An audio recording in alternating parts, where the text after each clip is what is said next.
नमस्कार किसान भाइयों। आज हमारे गेहूं की फसल 45 दिन की हो गई है और इसमें एक सिंचाई कर भी दी और हमें पहले पानी में यूरिया दिया था और किसान भाइयों एक फर्टिलाइज़र डाला था।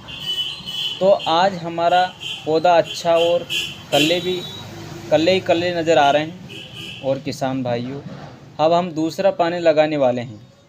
हमारी फसलों में अलग अलग प्रयोग करना बताऊंगा। और किसान भाइयों हमारी फसल में डालने के बाद जानकारी लेकर आते हैं। और किसान भाइयों चैनल पर पहली बार आए हैं तो चैनल को सब्सक्राइब ज़रूर करें। और किसान भाइयों हमारे फसल में 3 मुख्य पोषक तत्वों की आवश्यकता होती है, जैसे नाइट्रोजन, फास्फोरस, पोटास। अपनी फसल में नाइट्रोजन की पूर्ति यूरिया से किया था।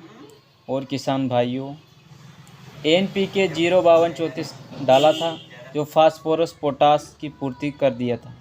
और किसान भाइयों ये सभी मुख्य तत्व पहली फसल में किसान भाइयों ने दे दिया होगा।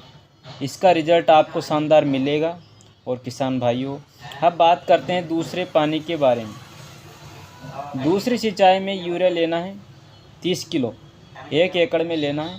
और किसान भाइयों इसके साथ 1 किलो NPK 19-19 लेना है और 1 एकड़ में यूरिया के साथ मिलाकर डाल दें तो आपको अच्छा रिजल्ट देखने को मिलेगा।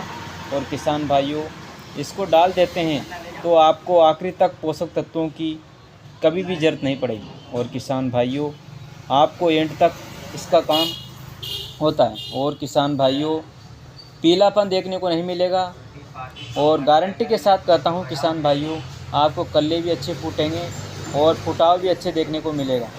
और किसान भाइयों आपको अच्छी पैदावार मिलेगी।